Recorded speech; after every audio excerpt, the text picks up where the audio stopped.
You know, in the movies, when they have the little hand thing, oh gosh, sorry, and they say, action. That's what this is for. Action. Okay. I've been wanting to do that a long time. All right. We're on camera. Okay. We're recording our podcast. Okay. So, since the last time I filmed one, it's been probably 3.5 years. So, a lot has changed. Twins, babies, new building, a lot has changed. So, here we are. It's time to film this thing again, start cranking these back out. And so my first guest on the new episode of On the Mat podcast is my wife, Brooke. Hey. Which happens to be our accountant here at Wolf Hunter Jiu-Jitsu Club. So. Yes, so yeah, I'm a CPA. I have been in accounting for 20 years. And so 10 of those was in public accounting. And the last 10 years, I've spent 5 in nonprofit and 5 in industry accounting in a SaaS organization. What is a SaaS organization? My people don't know sorry. what it is. Software as a service is the industry that I've been in for the last 5 years as the accountant. But I still do taxes for almost about 70 clients. I still have a little firm, I would say. Little tax business that I do, a little bit of tax returns on the side, but they're not super complicated, and I haven't been, in the public accounting tax world consistently in the last 10 years, but I do keep up with it, and I feel like I'm knowledgeable to the degree of what we do here and for my clients. Do you feel knowledgeable enough to be an accountant for a jiu-jitsu school? Yes, I do. So any of you jiu-jitsu schools out there need someone who trains jiu-jitsu. I don't know about that plug. And you need an accountant. I don't know. Holler at your boy and girl here, and we'll get you some. Oh, gosh. So that being said, this thing is going to be real. It's going to be authentic. That was the part of doing these On the Mat podcasts is I don't want our brand to be the motivational guy. I don't want to be the grind set guy. I want it to be real, normal, authentic, exactly what people want to see, not a bunch of cutting and fluffing and editing to perfection, which I'm going to try to make this thing as nice as possible. But perfect is not going to happen, so we're just going to let it rip. All right. So, in your opinion, I got notes here. So in these notes, we have them on our phone. We're collaborating together in this note to kind of keep us on task. But I want to ask our accountant's perspective if she thinks we're successful or not. Okay. So I do think we're successful on a few different fronts. But I want to also mention that I think that success is in the eyes of the beholder, right? So it could be, well, we're not going to be millionaires, I don't think, doing this. But, our bills are paid, we have family time, and, we are able to provide for our family. So I think it is successful. So we're not, thankfully, praise God, we are, able to meet all of our obligations. But by no means, we are not rich by this We're thing. not rolling in the dough. We are not. By any means. So, and that's what Dave Ramsey talks about all the time, financial freedom. And like everybody wants financial freedom, but I think what I am wealthy in and what I want to be wealthy in is freedom of time. So, and owning a jiu-jitsu school somewhat allows that. That's what I say, somewhat, because we work 6 to 7 days a week, every week, no matter what. There's no sick days. There's not vacation time outside of me hiring contractors to help with vacation time. That's right. But that being said, I come run 6 a.m. classes. I get a chance to come home with y'all, spend time with the baby, spend time with you, come back and run nighttime classes. So, yeah. Success is measured in different ways. Yes. So, again, you miss pretty much a lot of the afternoon, routines because you're here. So you're there during the day, which is great. So there's different trade-offs to each business and each profession, right? Yeah. And so there's definitely pluses of having the school and being able to work in the morning before we get up, and then you're home by the time everybody's up and moving, and you can spend the day with us. And then, but in the afternoon, when it's a little bit crazy and there's dinner time and bath time and all the things, it is kind of a little hard sometimes. But and in order for you to train, we have to hire a babysitter. Yes, true. That's right. So, and we were bringing the kids to the gym, and then the twins are a year and a half, and they are just not enjoying being at the gym right now. And if they are, they want to get into everything they're not supposed to. So that has been a little difficult. So we decided, okay, let's hire a babysitter to come a few days a week so I can come to the gym and get some exercise. So that's I want to drive home freedom of time versus financial freedom, which this allows me to have the time to do the things that I love to do, which is spend time with my family and doing jiu-jitsu. Thankfully, I turned my hobby and passion into an occupation. Yes. But so I found some scripture to drive that home, and it's Proverbs 13:12, and it says, "Hope deferred makes the heart sick, but a desire fulfilled is a tree of life." So I had these dreams. Yeah. Some dreams. Some dreams. I would say he is a dreamer. I have lots of dreams. Got to ring them in. But instead of deferring that hope to where I feel sick and unfulfilled, I'm constantly chasing those dreams, and I'm thankful that you allow me / support me and help me chase those dreams. So, desire. But a desire fulfilled is a tree of life. I desire to chase this dream, and I get the support from you to do so. But not only that, it helps me fulfill those things I want to do, which is do jiu-jitsu, but I want to be able to do jiu-jitsu and spend time with family, which it's in that order: Jesus, family, then jiu-jitsu. Jiu-jitsu is number 3. It's the most important thing in my life outside of Jesus and family. Yeah. So thankfully, I've been able to turn that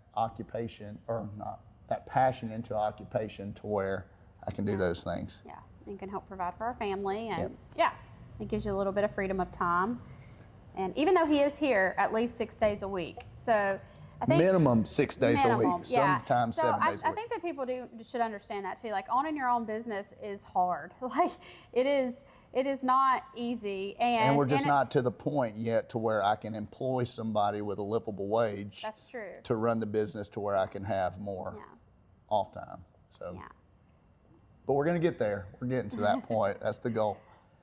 So I want to go line item by line item. Okay.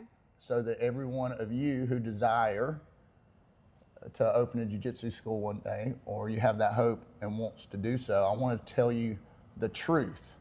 And I want to go line item through line item to tell you the truth. And I'm going to tell you the quick truth. The quick truth is all you need is some mats and a space to do jiu-jitsu. So whether you're in a carport, you're in a garage, you're in a basement, you're in your driveway. I have a friend that started his gym in his driveway with just some mats, and now he's a brick and mortar. So it's possible, but to get to this point of jiu-jitsu where we're at, we're on the cusp of doing it at a really high level, but we're not there yet because it costs a lot of money and it takes a lot of effort. So I want to go through line items. This is a niche. Very niche business. Yeah, this is a niche service, right? Like, not everybody's trying to come in. They're not beating down the doors to come get beat up, okay, and learn this trade.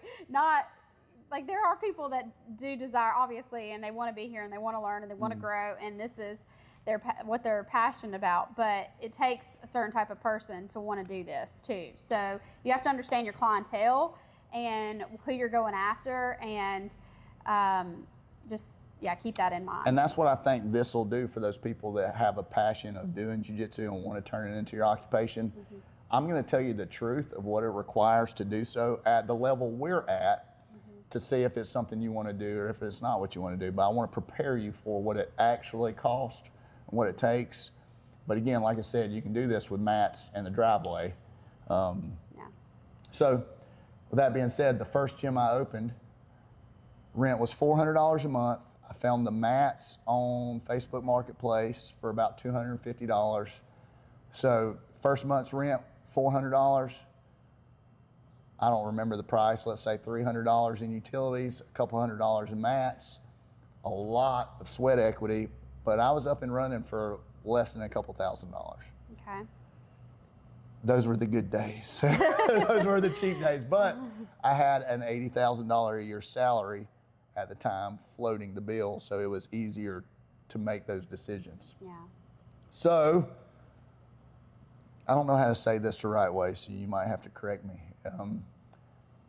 Turning this passion into an occupation, you have to be a business. So the state calls it articles of organization. Yeah. What's the best way? So I guess what I would first say is if you have a passion or a hobby, you know, something that you're wanting to turn into a business, when it's transferring from a hobby, you know, you're not really making money, you're breaking even, you're just doing it for fun, and you want to scale it up into a business where you're making money. So now we have a business. So we need to get all of our paperwork together in order to be a business. So you're going to want to go to your state and what is it? Secretary of State. Yes, ours is the Secretary of State of Georgia. You're going to go there. You're going to set up your business. You're going to pick your name. You're going to decide what kind of business you want to be. And that's important too, because depending on... When you say kind of business, sole proprietor. Yeah, so you can be a sole proprietor, you can be an S corporation, a C corporation, or a partnership, right? So if you and a friend... What about an LLC? So an LLC is a liability protection that's added on to those 4 types of businesses, right? So you can be a sole proprietor, a partnership, an S corporation, or C corp.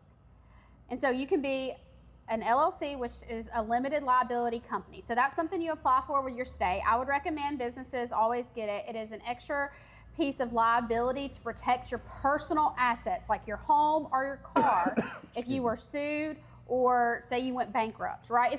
Nothing is completely going to protect you. Right, yeah. So you still need insurance. You still need other things, I would say. But it is it's a layer of protection to help you. So then you can apply for an LLC as a sole proprietor, which is what you did. You went onto the Secretary of State website and did a sole proprietor, so it means he's the only person that owns the business. He's not going to incorporate it. So if you incorporate it, that means you have to file a separate tax return, and there's additional filings with this, right? So you just started off as a sole proprietor. It was an additional tax form that you file with your regular tax return when you go and file your taxes. So that's how you started. So you pay the LLC, which is... Talking about paying for it. Yeah. You can, of course, hire someone to do the paperwork for you, which I see them online all the time. $1,000 to start your business. It costs $100 to file this paperwork, and you are smart enough to do it on your own. You might have to ask some advice, get a little bit of help, but for $100, you can do this paperwork on just on the Secretary of State website. You know, go through the prompts. You know, but you do want to hit the right buttons, right? So just do a little research before you go in there and start signing up for stuff. Yeah. So I would say you should probably get a tax professional if you're not comfortable with it. But if you feel comfortable enough, you know enough about it, you've done enough research, then anybody, you could definitely do it yourself. With that being said, I've had to figure out all of this crap on my own and YouTube. I'm a product of YouTube University. So, all right. So now we got our articles of organization. Next thing is our business license. We got to file for a occupational tax business license renewal every year, and it's $100 with the city of Griffin. So our occupational tax is $100. Okay. All right. That's annual, right? Annual, yearly. So you got to renew your Secretary of State, LLC, or any kind of corporation you are. It's either $100 or $50 annually every year, and then your business license every year with whatever city you're in. And ours is $100 here. I'm sure there are different prices depending on where you live. Where you're at. Yeah. All right. The meat and potatoes of all of it: power, water, trash, internet. Internet, you don't have to have. You can trim the fat. Everybody don't have to have internet. I didn't have internet for the longest time, but now I do. Ours is $340 a month. That's an average because, of course, it's higher or lower depending on the season, but not by much. So $340 monthly for power, water, trash, internet, which turns out to $4,080 a year. I'm also going to go down the list and tell y'all the yearly rate. So at the end of the year, you can know exactly how much we spent, how much Wolf Hunter Jiu-Jitsu Club spent in the year of 2025 to keep the doors open. Not to make a dollar, but how much we spent to keep the doors open. Yeah. So we're at $4,080 for power, water, trash, internet. All right, next on the list, gas. Yep. Let's see if you can see it in the camera. See this big, where are we at? It's a hog of a heater. It's an old heater, but it came with the building and it works. It comes with the building and it will cook you out of here. Yeah, so we're sticking with it. We don't mind being hot in the summer. We don't have air conditioning, so that helps with power costs. We have, as you can see, bay doors. We got some complaints on that too. So but just fresh air is good for you. It's good. Put some fans in here. Just be mindful. But the cold, I couldn't imagine training at 6 a.m. Well, I can because I've done it. 6 a.m. classes in Georgia when it's still dark outside in the middle of the winter, 32 degrees some days. It's freezing. The mats are cold. You have to have heat. So heat-wise, and again, like I said, we could trim some of the fat with heat because I leave it on all year long. So I know I could cut it off seasonally, but without fail, because I've done it, is I cut it off seasonally. We get the first cold blast, and we're stuck in here that morning with no heat. Yeah, so we don't want that. I spent a couple $100, extra $100 throughout the year to just keep it on. So our first cold day, flip the heater on, we're good to go. Yep. It is, like I said, it's different each month depending on summer or winter, but I spent $1,680 this year on gas. And we're filming this, what's today? December 23rd? December 23rd. December 23rd is the end of the year. So, of course, the dollars might change minimally. We're looking at $50 difference. All the bills are paid already this month. So this is true numbers of what it costs us in 2025 to keep the business up. All right, general liability insurance. I pay $90.24 a month for a total of $1,082.88 with general liability. Okay. So. And so you have your general liability along with waivers that you get everybody to sign, right? So this is just an extra layer of protection. So if somebody gets injured or hurt, again, none of this stuff is completely 100% foolproof that it's going to protect your personal house or your car if something was to go down, but we're safeguards to help just in case, something bad happens, right? So, but through good faith, with the LLC paperwork, waivers on every participant, general liability insurance, we're doing everything in our power to ensure that we're running the business as safely as possible and to keep everyone safe. Yes. But accidents happen. I mean, we've had twisted fingers, broken bones, normal stuff that comes nothing for jiu-jitsu. Yeah, just normal things. Nothing that would cause a lawsuit. Nothing catastrophic. Thank goodness, And so, praise God. General liability, something we have to have. Which leads us to the next one, is building insurance. Yes. We pay our building insurance annually, and it's $1,738.88. Yes. So that's in case of acts of God, tornadoes, fires. Well, we also have a mortgage on the building. So if you have a mortgage on the building, you have to have it insured by the bank. The bank's not going to let you have a mortgage without insurance, right? So if we owned it flat out, we necessarily wouldn't have to have business insurance, but if something was to happen, like building insurance, but if something was to happen, like, the roof got blown off in a tornado, which has happened in our area in the last couple years, stuff like that, we would have to come out of our own pocket for. So I think it's always a good idea just to have insurance. I hate being insurance broke, but I also like the comfort of knowing it feels like it's a necessity with running a business. Yes. Which is probably fake news, but that's the insurance company stealing from us like they always do. But, we're handcuffed. So I'm going to skip down a couple of items. Okay. So since Brooke brought that up, a mortgage on the building, We bought our building. We're paying for it. We're buying it. That's a game changer. So Yeah. we bought this building, and Brooke don't want me to give you all the details because she don't like people knowing that much information about us. Oh my God. But I'm the opposite. I don't give a crap, you know, because I want to tell you all the truth. We found this building for $285,000, and we bought it. We financed it at 7.58% interest, which makes our mortgage a month $2,732.96. So therefore, we paid so far this year in 2025 $32,795.52 just for the building. Just for the building. So add that interest rate. We'd signed it for a 15-year loan. 15 years. At the end of the 15 years, we would pay $491,000 to own this building. Yeah. That's not. But Don't love that, but. It was a fear of mine because I have friends and people who own jiu-jitsu schools, and their landlord comes in and says, hey, we're canceling your lease next month because we're moving elsewhere. Yeah, or your rent is doubling or tripling. And so we were blessed that the building we were in before we were renting, and it was very reasonable rent. As soon as we moved out, he started renting it for more than our mortgage. More than double. Yeah, more than double, right? So our mortgage is $2,700, a little more than $2,700 a month.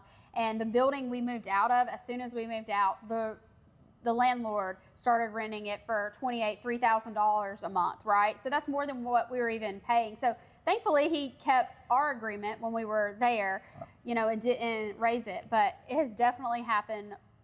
But in order to grow the school, because I do want this to be, you know, where I put my time, energy, and efforts, and I want to be able to provide for my family through jiu-jitsu, is that I started my first gym for $400 a month. Gym number 2 turned into $1,200 a month. Yeah. I decided to leave gym number 2 to purchase building number 3, this building, which is going to be our forever home until we outgrow this one. We bought this building, like I said, for that price, or $285,000 at 7.5% interest rate. But that's the. But it's expensive. I mean, that's our biggest expense to keep the doors open is going to be rent or a mortgage, right? So I mean, if you're starting off and you're doing it in your garage or in your. Think about that. Yeah. Don't rush to get brick and mortar. Start slow and build. Yeah, Start if you slow don't and have build. the clientele to follow you. Because it's the biggest expense for sure. All right. And I'll answer all those questions y'all have. Feel free to reach out to me. And like I said, this is about being truthful and honest and authentic so people understand where we're at, and maybe you can see where you want to get to or where you're at and compare and contrast, right? Okay. So, all right, outside of the building insurance. So all just right, website. Yeah, Let's go down expenses just to keep extra expenses. expenses. We have a website. I guess we don't necessarily have to have one, but it helps. So we have to pay for wolfhunterjjc.com. We have to pay for our domain. And to just enhance us as a jiu-jitsu school, I didn't want it to be wolfhunterjiu-jitsu-club@gmail.com. Yeah. I wanted it to be at wolfhunterjjc.com. So I have to pay Google for Google Suite and our domain $80 annually Okay.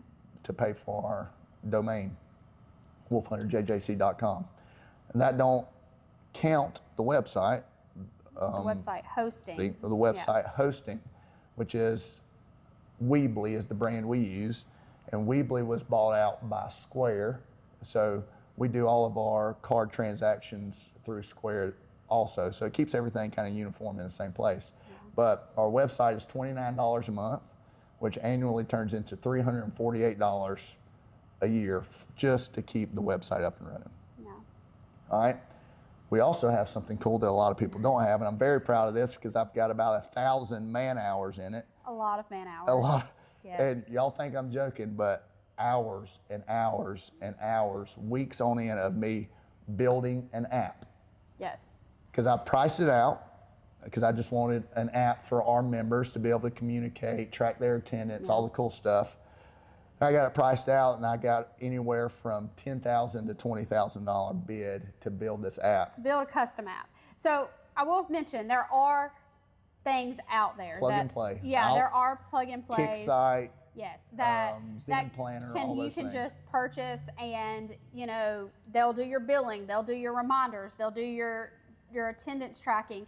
So I mean they do have those, but they come at a price. And so for us, we have everything with Square, and we just kind of wanted to sit there, stay with it, and we didn't want the extra expense that it costs with these other sites. So and I'm rebellious. And yes, I wanted my own branding. He wanted his own, my own colors, my own aesthetic, because I think that's what sets us apart from other jiu-jitsu schools. The little bit of a rebellious streak. Why don't we just build it, right? Because if they don't have it, just build what you want. Just build what you want. And so a product of YouTube University. And that's why I'm a dreamer. You know, he's a dreamer. And it got us close. It was rocking and rolling there for a little while, right? And it was rocking and rolling. Well, let's go back to the price of that. It cost me $60 a month to run the app, so $720 annually. But it stopped working. And I programmed the app. Drag and drop, build your own app type thing, and I didn't like type code. But somewhere during that process, I hit a space bar, and it shut the whole app down. I'm not joking. I put an extra space in, and so I had to hire a programmer to help me fix it, and he charged me $500 to fix the app. And what it was he called it a white space, which that space bar I clicked, he went in and deleted all the white space that I accidentally plugged in. So that was a one-time $500 fee. I had to pay a programmer to get it fixed. So but $60 a month for the app is way cheaper than some of these other sites, even though they do kind of, depending on what you're looking for. All right, next big expense, property taxes.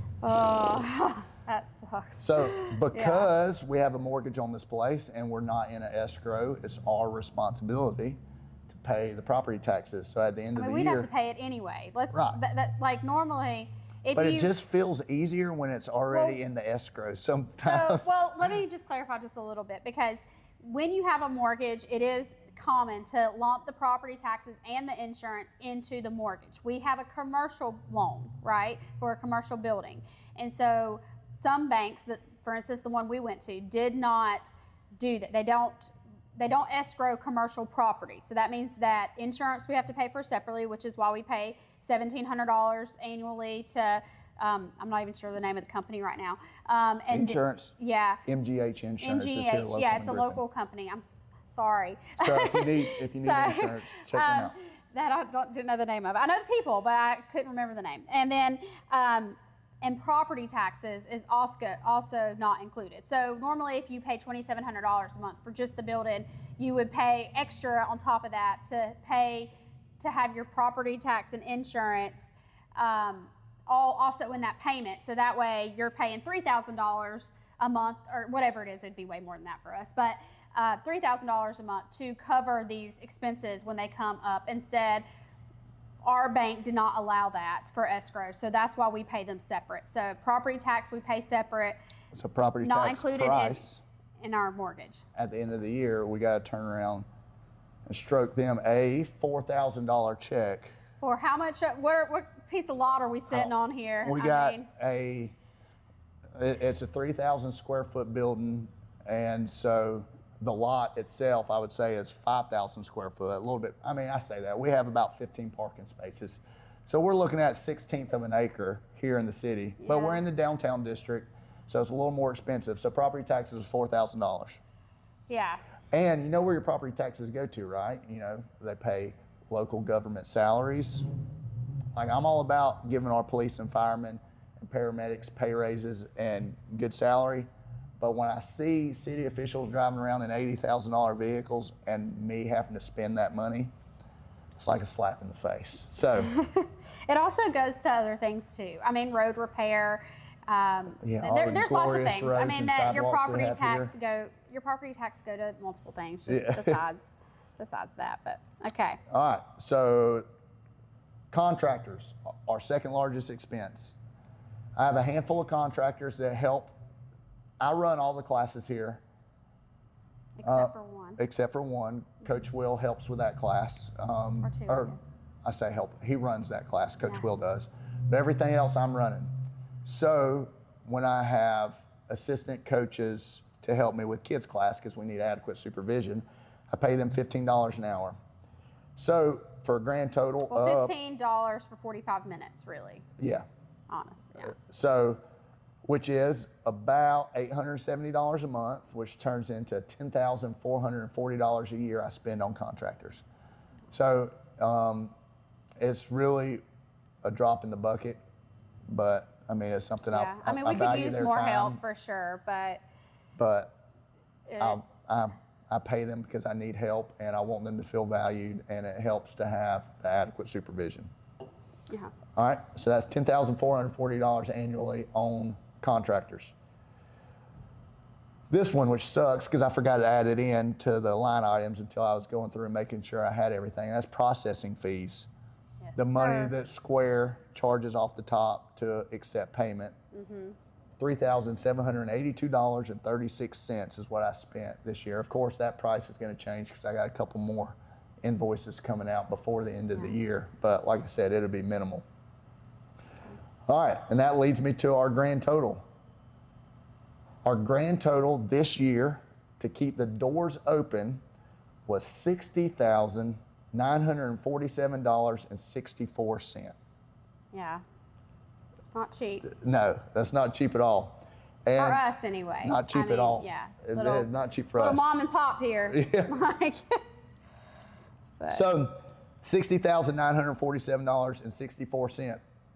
This doesn't include now the 6 sponsored athletes we had, which could bump that price up another $10,000, $10,080 to be exact, which would put us at $70,000. But we saw that void, we saw that need, and we started a nonprofit to sponsor those athletes. So we fundraise. Yeah, which we haven't fundraised enough to cover that $10,000 yet, but we are close. We have lots of people that do support it and support the athletes, so that does help cover some of that cost.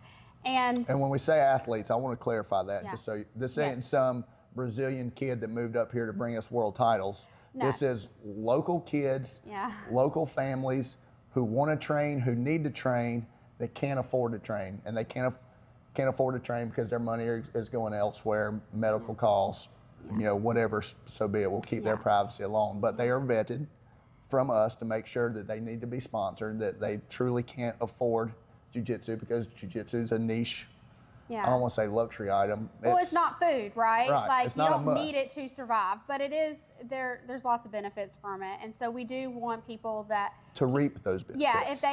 To reap those benefits, especially the ones that are in need, because they seem to benefit from it a lot. There's lots of studies that kind of support that. So I think, so we have 616 that we sponsor, which is $10,000. But what you're also leaving out is your pay, which is not included in this either. So I paid myself. We'll just tell them. Okay. I don't have the exact numbers off the top. I paid myself $1,000 a month. So I made $12,000 last year. Every other cent went back to the business. Went back to the commercial property, went back to mats and whatnot, the upkeep of the property. So I made last year grand total $12,000. Yeah, so really our expenses are closer to $80,000 to keep it going. But so with all that being said, we crunched the numbers, and the big question with this is our business successful and profitable? We feel rich and blessed beyond measure because what we do, but because it's not necessarily all about the dollar. No, it's about. I mean, $1,000 a month is not a wonderful, livable wage, right? Like, it would be hard if I wasn't working as well so we could live. So in order for you to chase your jiu-jitsu dream, I also have to work, a full-time job. So with the numbers of 60,000, we're not adding my $12,000 payroll and the sponsored athletes because it just changes the numbers a little bit. But total expenses just to keep the doors open, $60,947.64. We subtract that out of the profit we made last year, which turned into a 43% profit margin. Yes, which is really good. Which is incredible. Yeah, I mean, 43% yeah, profit margin. 43% is pretty good. But I mean, but we are offering a service, right? So service is you selling yourself and your abilities and your skill. It's not selling a t-shirt. It's not selling, which we do sell those, but Right. but it's more of service. So normally service industries do have higher profit margins, right? Because you are selling yourself, which doesn't have a lot of overhead attached to it, really that much. So That being said, okay. selling your talents and your service that we didn't mention. This building we paid $285,000 for. We put an additional $30,000 of cash We did, yeah. into rehabbing this building. Yeah, all So, of our savings at the all time. of our savings That was went all- to. yeah, So we had $30,000 cash saved up in our savings Yeah. for this moment, yeah, and we spent it to rehab this place. yeah. And Almost every dollar. $15,000 of that went to plumbing. Yes. So, talking about selling your service, and we spent most of that money on plumbing to put in showers, or put in a shower here in our facility. Shower, and then other requirements that the city. There was other things that we had to do that the city required. Some sort of valve. RPZ valve, Yeah. a backflow That is a new- prevention valve. Right, like it's something that All commercial all properties have to have. commercial properties And I have to to have. get it inspected annually too. Yeah.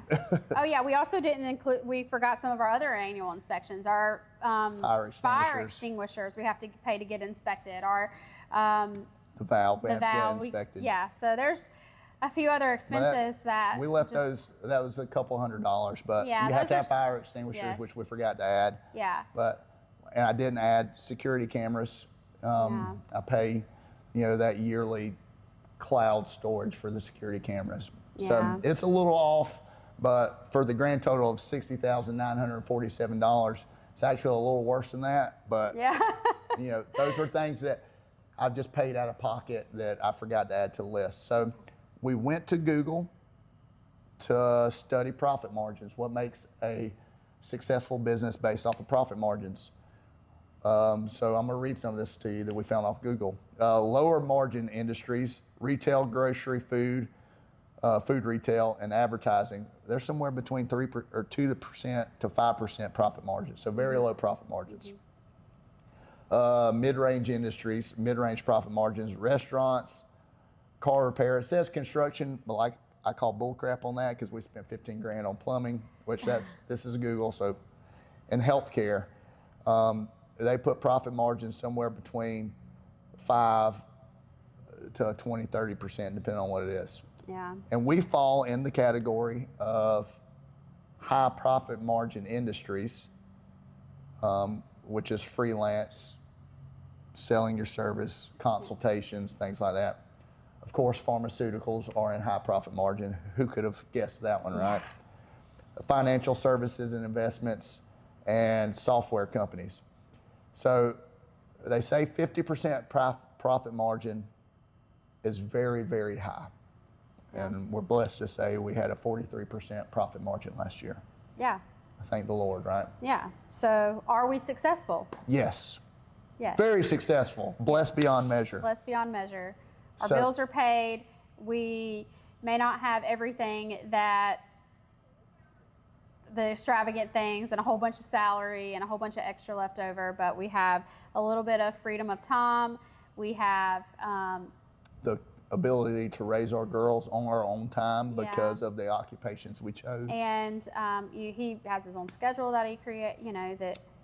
But there are downfalls to all business owning a business. It's hard. I have been a CPA for a long time, and I will tell you, businesses succeed and businesses fail. It is hard. You have to have the heart for it. You have to have the drive to keep going when it's hard. Like when nobody is walking in the door, right? You are the only person that showed up to your jiu-jitsu class.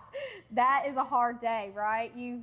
So you have to be able to keep going even during the hard times. And then you also have to work hard. I mean, Yeah. it's just because you have a little bit of a schedule, like a freedom of schedule, you're still working really hard. I mean, you're here 6 days a week, you're at home, even though we're freedom with during the day, you're still reaching out, you're still doing business. Collecting invoices, Yes. sending invoices, It's- studying, so you're really writing lesson yeah, plans. You're not off the clock. I mean, it's really a Ever 24. off the clock. Yeah, it's a 24/7, and that's with any business in any industry, I think. Mm-hmm. So it takes a lot. It can weigh a lot on your shoulders, especially when you have people that are leaning on you and relying on you to provide for. You're providing their income, which we're not providing anybody's salary except our own, his own right now. But say we do, Get to the point to where we can hire someone for a livable wage. Yeah. And the truth is, we're just not there yet. That's what I've heard is the true sign of a successful business is, can the business still run without you being there?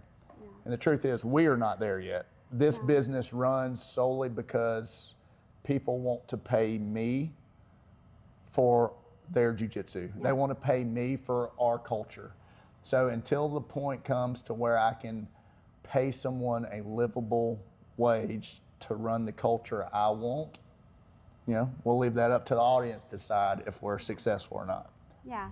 But I feel highly successful. I feel blessed beyond measure. I feel like I've been able to turn my passion and drive and hopes in doing jiu-jitsu into a way to provide for my family, and a way to spend the most amount of time with my family possible. Yeah. And still work, because we're not trust fund babies. We got to work. Yeah. Unfortunately, but it's fun. It keeps us busy.